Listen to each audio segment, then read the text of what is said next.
The Steelers have hired a new offensive assistant coach. We'll talk about what that means for the offense, for Matt Canada, and what it might also signal about how the Steelers are handling coaching hires moving forward. I'm your host, Chris Carter, joined today by Josh Taylor from 93.7 The Fan and KDK TV. It's going to be a fun episode. Let's get into it. You are Locked On Steelers, your daily Pittsburgh Steelers podcast, part of the Locked On Podcast Network, your team every day.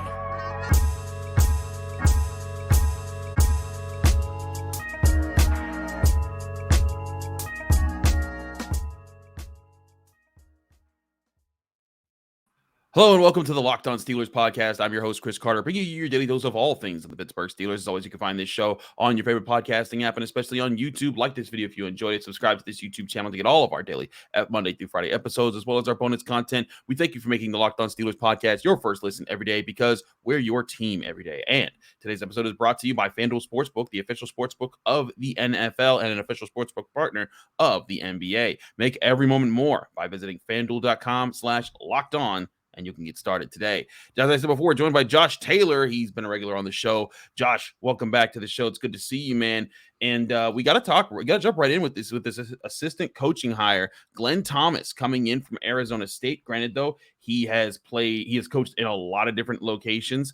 Most recently, he was the offensive coordinator and quarterbacks coach for Arizona State, but this is a guy who bounced around a bit in college for many years. He was at UNLV for 2 years as offensive coordinator and QB coach, Baylor for 3 years doing similar roles, Temple for 2 years doing similar roles, and before that he was with the Falcons, where he was the quarterback coach for Matt Ryan in his early come up in the NFL. So this is a guy with a lot of experience. It's been a while since he's been in the NFL. Last time he coached there was 2014, but the obvious question that was thrown out was, is this Matt Canada's replacement for if this season goes awry? Because he can't officially be the quarterback's coach because that's Mike Sullivan. He's not the offensive coordinator because that's Matt Canada. He hasn't been given the title of passing coordinator. So what is his role here? Josh, what do you see Glenn Thomas's main contributions to the Steelers being?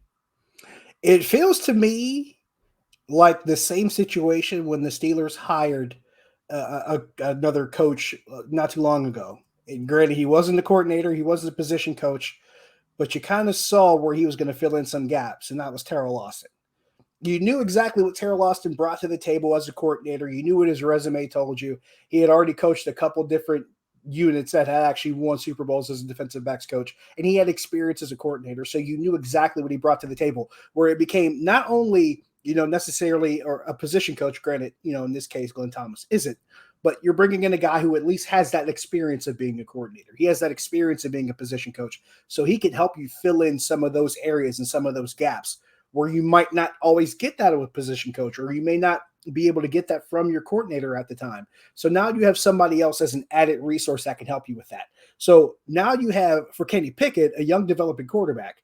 You have a quarterback's coach in Mike Sullivan, but you also have a guy in Glenn Thomas who has experience working with younger quarterbacks. You mentioned how he worked with Matt Ryan when he was in Atlanta. He's also worked with college quarterbacks, and he coached quarterbacks at Baylor. And if you understand how Big 12 offenses work, you can't be a quarterback's coach and an offensive coordinator at Baylor without knowing a little bit something about throwing the football. So it comes around to that, especially when people tell you, oh, well, they give you it's a passing league, and you got to have somebody who knows how to throw the ball better, because there's this knock against Matt Canada and his understanding or potential lack thereof with the passing game, and how he's all of a sudden people just think he's some run-first guy, which I don't know if you've heard of Nathan Peterman, but that's beside the point.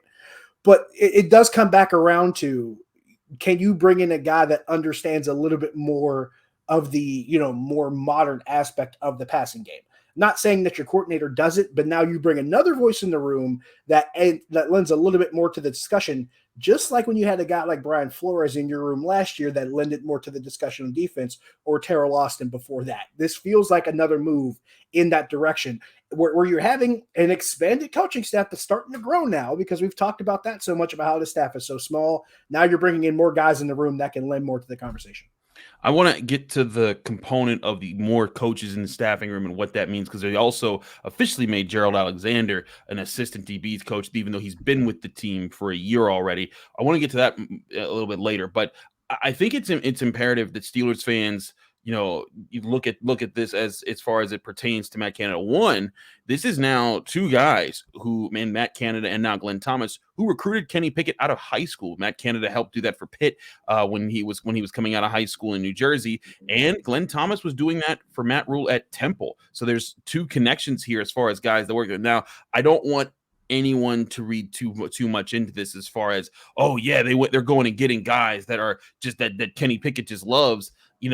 I think that might be a coincidence, but I'm not so sure that's it, because if Kenny Pickett loved Glenn Thomas so much, he would have stayed at Temple and not gone to Pitt in the first place. And he never was even coached under Matt Canada at Pitt. That was Mark Whipple for most of his career, and how that played out. But I do think that there's a sense of, even if he's not necessarily, his replacement right away, there's the question of, is he on a short leash, Matt Canada that being, and would Glenn Thomas be the guy to fill in there? But I'm with you. I think this is more of the sense of another guy who can help here. He's not given the official title of pass game coordinator, but he's at least another guy that can float around the same way Brian Flores did last year. Granted, Brian Flores had a lot more leeway because of his pedigree and what his history in the NFL and the experience that he brought to the table.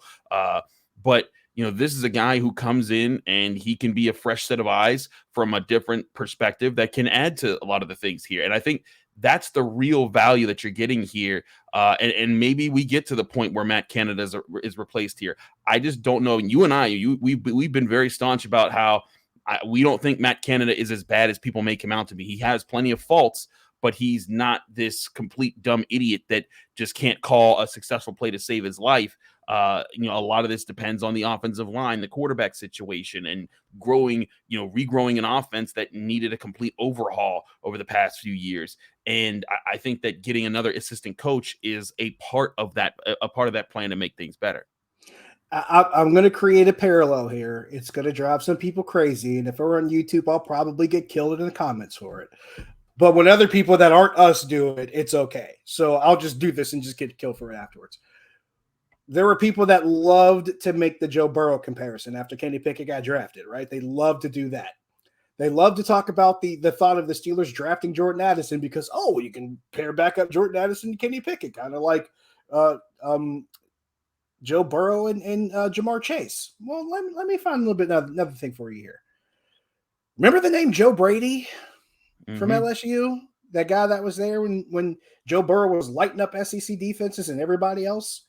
And Joe Brady parlayed that into a job with Carolina. Now, granted, things didn't go too great in Carolina, but I don't think that was Joe Brady's fault. That was just the personnel there was awful.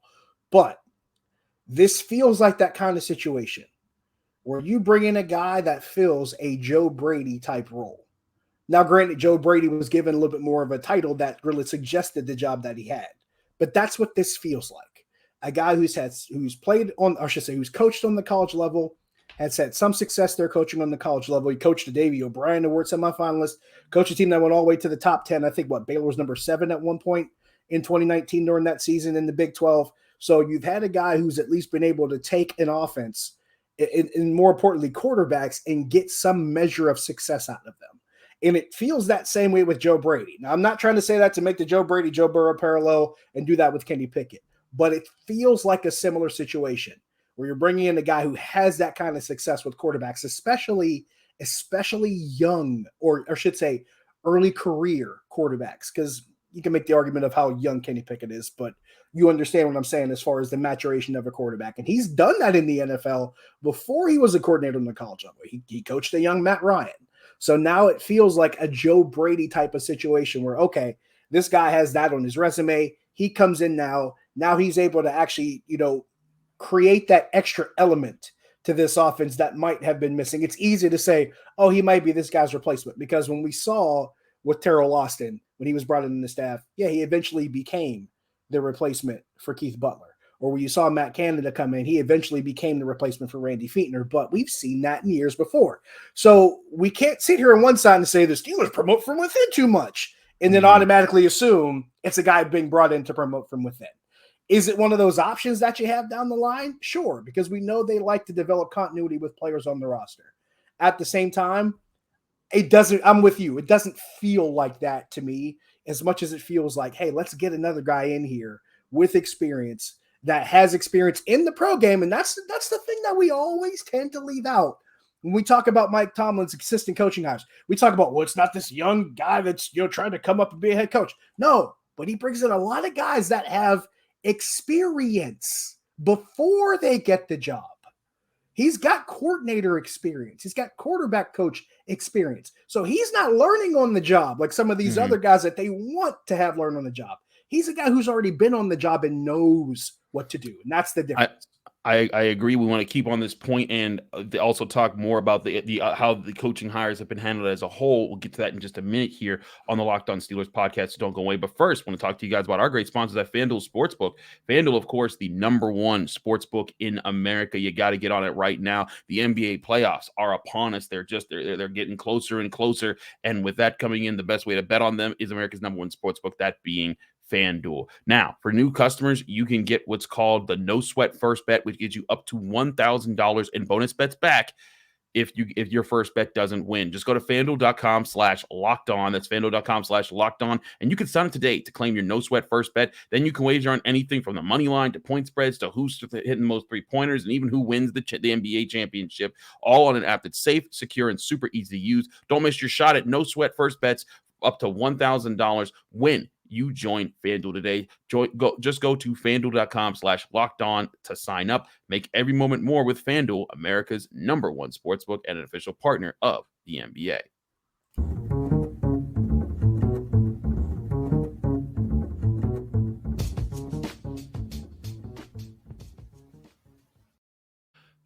Back here on the Locked On Steelers podcast, I'm your host, Chris Carter, here with Josh Taylor. Josh, let's get back to the point you were talking about, guys with experience and guys. We talked about Aaron Curry, a little bit ago, a guy they brought in as he's coming in from the Seahawks and he's going to help with the linebackers. Now, Gerald Alexander, who was with the team, but in an unnamed capacity, is now going to be an assistant defensive backs coach.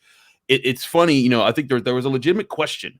Why isn't Glenn Thomas, Byron Leftwich, or Jeff Caldwell, who are two names that we've brought up about, potential, offensive answers to come in and help the same way that Brian Flores helped out? And I do think there's a legitimate argument there to be made. Hey, why didn't you go get those guys? You saw how well your senior defensive assistant helped last year. Why not get one of these guys? But they're getting all these young guys, or at least lesser known guys. I'd say to be fair to everyone.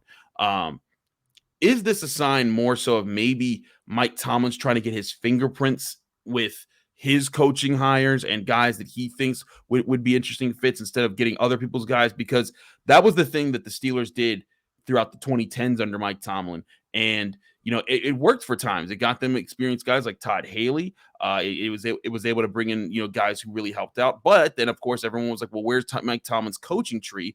Now he's bringing in a lot of different guys where if any one of them hit and go somewhere else, Mike Tomlin can say, well, there's my coaching tree. These are younger guys that I'm bringing in here. Is this more about maybe building a coaching tree, or is this just, what the Steelers are wanting fresh, different minds and don't necessarily want the older veteran coaches out there, or maybe those coaches are looking to come and get more higher status positions like coordinator spots than, senior assistants on either side of the ball? This is the time, Chris, where I love to do this. I'm good for this, whether it's a movie reference or an MCU reference or the quintessential Wire reference. Here's where I drop the Wire reference. All right. In the words of Bunk Moreland, speaking to Jimmy McNulty, I believe this was season 1, episode 2. And it was a phrase that he had used quite a bit throughout the course of the series. And I'm going to parse it a little bit because, I got to keep it PG. But you happy now? If you know the rest of the sentence. And I asked that question specifically to the people that always criticize, the Steelers don't bring in any new, fresh ideas, or they don't bring in any other young coaches. And Mike Tomlin doesn't have a coaching tree with guys that have developed under him, because apparently that's his job title now, or it's his job responsibility. When that happened, I don't know, because people keep making this up as they go. I love how people are trying to add job responsibilities to an already Hall of Fame resume. Make that make sense. I'll leave that one. I'll let that marinate with you. But at the same time, to be serious about the question, I think it presents an opportunity for the Steelers to bring new blood in, so to speak. And I think it does create an opportunity to go against the grain. Think about it. The first 10 years of Mike Tomlin's tenure, he either had a defensive coach that was already on the staff before he got there, or an offensive coach that was already on the staff before he got there, minus Todd Haley, who they brought in, who already had experience as a head coach before he comes in as the offensive coordinator. Other than that, they had a whole bunch of guys that had been on that staff previously. And then he brought in a guy in Mike Munchak. We always like to talk about Mike Munchak leaving as if that was Mike Tomlin's fault, but we never give Mike Tomlin credit for hiring Mike Munchak. That's a good point. After he had been a head coach in Tennessee. We leave that part out because it's convenient for some people. Let's not lie about it. But this is that opportunity to work. Yes, he now has that opportunity. And Chris, you and I talked about this after the previous preseason. I think it was two off seasons ago. We talked about it. This was the opportunity for Mike Tomlin to really rebuild this franchise or this roster and this coaching staff in his image and after his likeness. That's what we talked about before. Now you're getting that opportunity because there's no more former coaches on the staff. Even John Mitchell is gone, which says a lot. And John Mitchell was a fixture for decades in this organization. Even John Mitchell has moved on. The quarterback that he inherited has moved on. The GM that was there when he first came in, that GM has moved on. So all of this is different now. It's an entirely different landscape. It's an entirely different front office. Even the ownership is different from when Mike Tomlin got here because Dan Rooney, rest in peace, has gone on before us. And now we have Art Rooney II. So everything about this entire organization now is different. So if you have all of the circumstances that are different from the earlier part of Mike Tomlin's tenure, why not use that as an opportunity to do some new things? Why not use that as an opportunity to bring in some new blood? Why not use that as an opportunity to not only bring in new perspectives and new views of the game, but also take an opportunity to put his own stamp on things? We always talk about Mike Tomlin's a defensive coach. Well, here's something that I'm going to tell you, folks, and I don't think people have really let this set in yet. So I'm going to bludgeon you with this until it sets in. The beatings will not stop until morale improves. The past 2 seasons, the Steelers have won 18 games. Is that correct? 18 games, 9 in each of the last 2 seasons. Now, keep that number 18 in mind. And Chris, you and I have talked about this stat quite a bit. In the past 2 seasons, the Steelers, when they allow 20 points or less on defense and don't lose the turnover margin, you know what their record is, Chris? A perfect 18-0. That's crazy. That is the impact of a defensive coach understanding what he has and using what he has to shape his roster around the strengths and still find ways to win football games. And that is despite having a quarterback who had suffered a really bad injury that was never really the same for the rest of his career and has a Hall of Fame resume. And then transitioning to a rookie quarterback after losing an 18-year veteran to retirement. And the win total, Chris, never changed. 18-year veteran, the rookie quarterback, won the same number of games, and they did it the exact same way. And that's something he does not get credit for. So take all of that and set that to the side. And then embrace the fact that, okay, he's got a new quarterback. He's got a new GM. He doesn't have the same owner that hired him. He's got a whole different staff now. All of the old fixtures are gone. All of the old, the old guys you can lean on, the Rock of Gibraltar's, as you will, they've all moved on. He's the only guy that's the same. So if he didn't take that as an opportunity to bring in some new faces, to bring in some new blood and bring in fresh ideas, then we're really talking about the thing he gets charged with so much as far as wasting opportunities. Because this is the one chance he gets to actually do it completely his way now. Regardless of what you think of the results, the fact of the matter is he now gets a chance to do it in a way that we haven't seen before. So there's going to be results that are different, and except for the win-loss thing, because for some odd reason, that seems to say the same, but everything else looks a little bit different now. Now, just a quick thing, just to go back over your numbers, you said they're 18-0 when they win the turnover battle? When they give up 20 points or less on defense and have an even or positive turnover margin. In other words, don't turn the ball over more than the other team and give up 20 or less on defense. They haven't lost when they do that. Now, there have been 4 other games where they've given up 20 or less on defense, but lost the turnover margin. And they're 0-3-1 in those games. Gotcha. No, that's the difference. But again, it's fitting that bill. If they can get and like, granted, there's no guarantee that defensive pace continues, But if they Right. can get an offense that can score more in those situations, maybe it does put them in a prime position to be one of the more competitive teams in the NFL.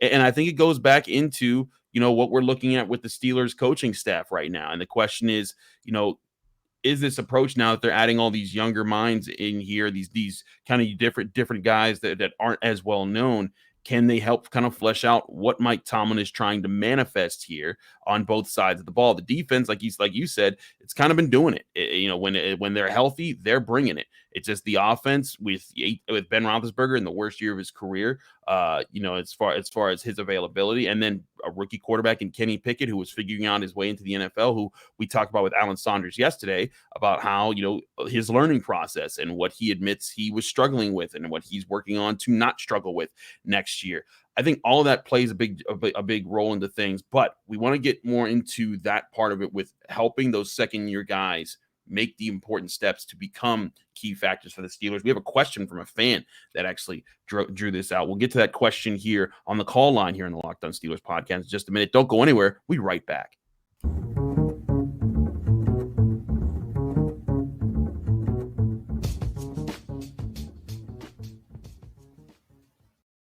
Back here in the Locked On Steelers podcast, I'm your host, Chris Carter, here with Josh Taylor. Josh, we have our car line. Anyone can call in. If you call 412-223-6644 to leave your name, where you're from, and keep your question to a minute or less, and we'll try to get you on the show. We had a call in and asked about guys like Kenny Pickett who need to make a second-year jump and the chance of that. Here's our friend Serge from Easton, PA, who asked this question. Yeah, how you doing, Chris? My name is Serge. I'm calling from Eastern Pennsylvania. I know we're deep into the draft, one of the happiest times of the draft season here with the Combine, and I appreciate all the coverage. But I don't think we talk about enough about the lack of second-year jumps in recent years that we've seen on our team. And what I mean is people like Trey Norwood, Loudermilk, I would even call him regression in the second year.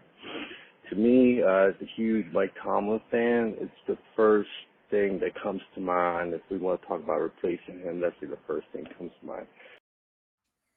So to get to Serge's question, by the way, thank you, Serge, for pointing out there. I think it's interesting because we could look at the Steelers pattern of drafts and say, okay, who hasn't made the second year jumps now.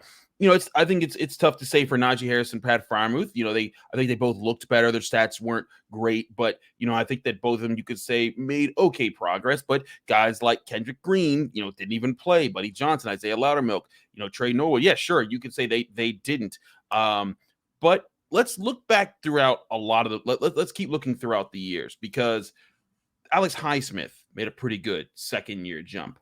I'd say Deontay Johnson made a pretty good second year jump.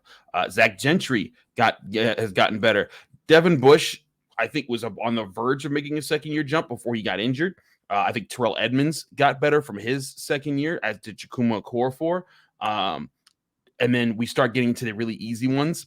TJ Watt, Juju Smith-Schuster. TJ Watt's the easiest one. The easiest one. James Conner, when he came out his second year, when Le'Veon Bell didn't even play. And Conner, Juju, and TJ Watt, all same draft class. And Cameron Sutton, who also was part of that draft class. So there's that. And then, you have guys like Artie Burns, Sean Davis, who didn't make those, but Javon Hargrave got better. But Dupree got better. Ryan Shazier, Stephon Tuitt. So, again, we can do that. I think we can pick and choose that. Yeah, there are some guys there. I don't think that the second year jump is as much of a problem, but I do think it is an issue this year that has to not be an issue, because this offense is going to depend a lot upon Kenny Pickett's growth, upon George Pickens' growth. I think that DeMarvin Leal needs to have a comeuppance this year. I think I saw a lot of potential, and I pumped this guy up all summer long leading into the season. From what I saw in training camp, we saw flashes of that. Now we don't need to see flashes. We need to see substance. We need to be able to see consistency from him. We need to see Calvin Austin, not be hurt and actually be a factor. Conor Hayward made some good reps. We need to see those jumps there. And I think it's reasonable to ask that. And I think it's not, Serge isn't in the wrong place to be saying like, hey, we could see more better second year jumps. Chase Claypool didn't have a better second year than he did a rookie season. And certainly there are guys that have been disappointing. But Josh, are the Steelers in a position where you feel that they haven't made those kind of jumps? And what do you think of the chances of the 2022 class kind of having a rise like the 2017 class did? Let me preface this by saying one thing. We're only in the part now in the progression in the Mike Tomlin era where younger players are expected to fill roles.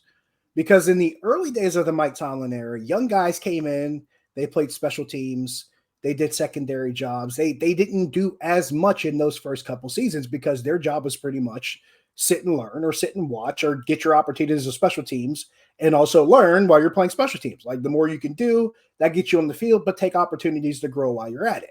So that has shifted now where you're seeing guys that are getting opportunities to play as rookies and making contributions. This rookie class, you just laid out, 5 guys who all made contributions as rookies this past season? Yeah. So I think I'm with you. I think it's imperative that these guys all move up because we saw what they did as rookies. You saw what Kenny Pickett was able to do that second half of the season. You saw what George Pickens was able to do that second half of the season. And I'm one of those guys that want to see more from DeMarvin Leal. And I think DeMarvin Leal, from the way he was talking at the end of the season, I think he expects that from himself.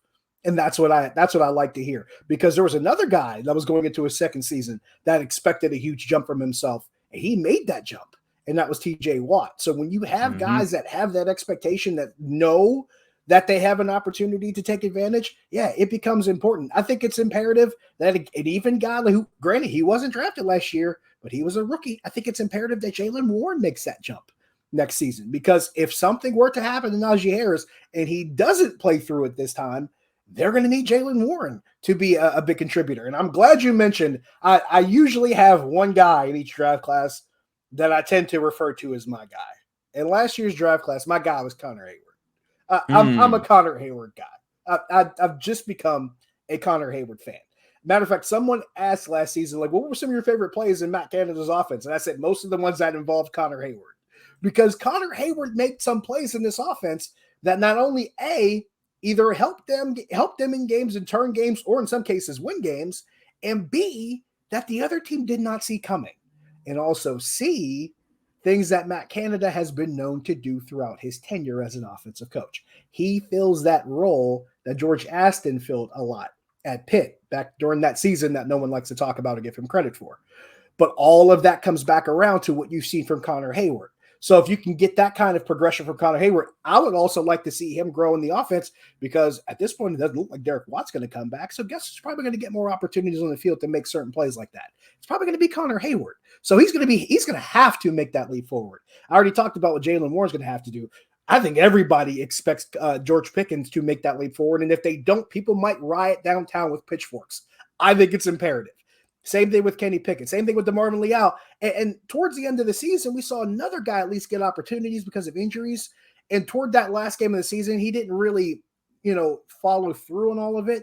But you still see the seeds planted because he's so early in that position change. And that's Mark Robinson. He's another guy that I think I would like to see have a little bit more of growth, whether it's on special teams or if he gets opportunities in sub packages. You want to see him get opportunities and try to make that progression too. But Mark Robinson, I kind of set to the side. Like I said, he's only been playing linebacker for a couple of years. So it's really hard to expect that from a guy, especially a guy that's not starting. It was different with TJ Watt, because TJ Watt hadn't been playing linebacker long, but he came in and walked in the door as a starter and got so many reps that first year, so that when that second year came around, he was already ready to roll. So it's not exactly the same scenario. Also, it doesn't help when you have an older brother that's a future Hall of Famer and multiple-time Defensive Player of the Year. That probably helps out a lot too.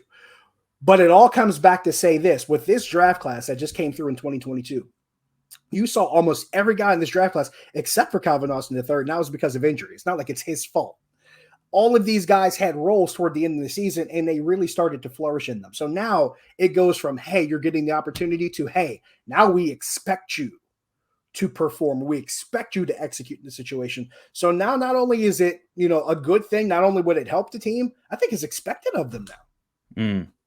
I think it is too. I think it is expected of them.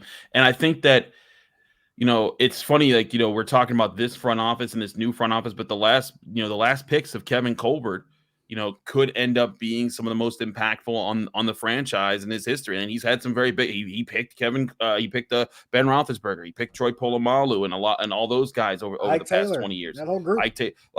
You could go over all those draft picks, but if Kenny Pickett is the guy, if he can become the franchise quarterback and George Pickens becomes a top target and DeMarvin Leal becomes a very good defensive lineman for them, and they can get role players out of their last 4 picks in Calvin Austin and Conor Hayward and Mark Robinson, especially if those guys are able, then this draft class could become a big source for the team. And it also, again, it's still imperative that this draft class hits. They need to make sure that they capitalize on having 4 picks in the top 80 this year in the NFL draft. And who knows how they use their picks to trade up or down to get more or less picks and, rise up in the draft. But I think, again, there's still that sense of this second-year group does need to take significant strides forward. And who knows, maybe getting an offensive assistant to work with Mike Sullivan and with Matt Canada is going to be a big help in doing that as an extra pair of eyes to help, especially Pickett and Pickens on the offensive side of the ball.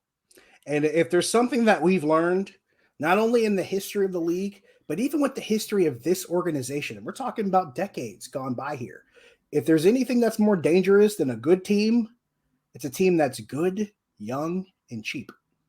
Keep that in mind moving forward, because the surges that we've seen with this team during the course of its history, the surges that this team has gone on where it's become a championship contender or even a champion, there were teams that were good, they were young, and they were cheap, and they were able to keep those nucleuses together for a longer period of time because they came in as younger guys, and you had a whole bunch of kernels that were popping around the same 3 or 4 year period, and that's where it came in. So when you saw that first run in 2005, you had Troy Polamalu and Ike Taylor and Ben Roethlisberger and Heath Miller, all these younger guys that were kind of just added into this older stable of Kimo von Oelhoffen and Joey Porter and Mike Logan. But these younger guys came in and rounded it out. Then a few years later, you saw a couple other guys start to round their way in. And by the time you got to 2010, that group was a little bit more of a veteran group, but they had already been in the league 5 or 6 years, and now they're in Super Bowl number 3 together. So that changes that whole dynamic of how you put a team together and how a roster is built.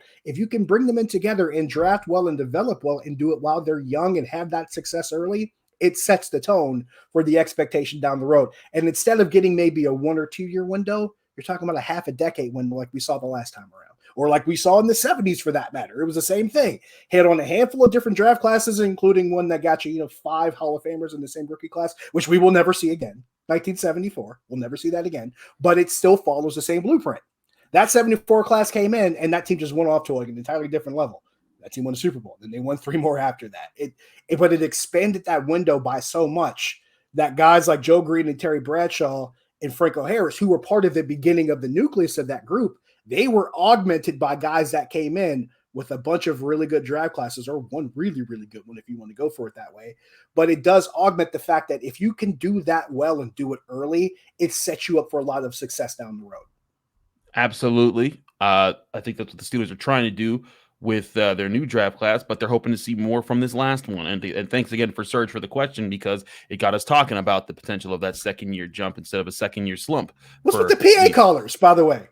Hey, what do you mean with the PA callers? We usually get other states when I'm on. We get people from like other countries. Man. We've gotten a bunch, man. This was just today's one question that I thought was relevant for this conversation. We've gotten South Carolina this week. We've gotten a whole bunch. Don't worry. Don't get me wrong. I love it. Because we had one from Nevada one time. We had one from California. I love hearing the college from other states.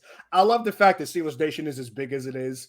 It tickles me to death. I think it's the most awesome thing ever. You're talking about a guy who moved 1,000 miles away from everything he knew and loved and moved into a new town and made like a dozen friends instantly because they were all Steeler fans that didn't live here.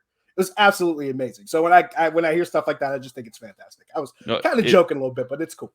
No, it is really cool. Josh, we got to get out of here. Thanks so much for joining us. Let people know they can find you, follow you, get more of your work. Josh Taylor HD. That's the simplest place to do it on as far as the social media. Radio 93.7 The Fan. You can listen on the Odyssey app, just like the Locked On Steelers podcast. Also on the TV side, cbspittsburgh.com. That's where you can watch KDKA TV. Usually I'm there on weekends. Granted, it's been a couple weeks. I've had some time off. A lot of stuff going on around the house.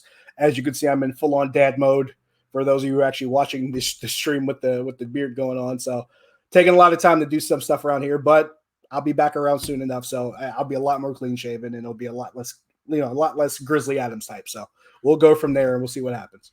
Well, we appreciate you taking a dad break to come on the show and talk Steelers with us. Thanks again to Josh Taylor. Thanks you all for listening to the Locked On Steelers podcast or watching us either on your favorite podcasting app or on YouTube. Like this video if you enjoyed it. Subscribe to this YouTube channel to get all of your daily Monday through Friday episodes as well as our bonus content. I'm Chris Carter, your host of the Locked On Steelers podcast. Again, thanks for checking us out. You can follow me on Twitter and Instagram at Carter Critiques. If you want to read my work at the Pittsburgh Post-Gazette on all things Pitt Athletics, you can go to post-gazette.com. You can read my work there.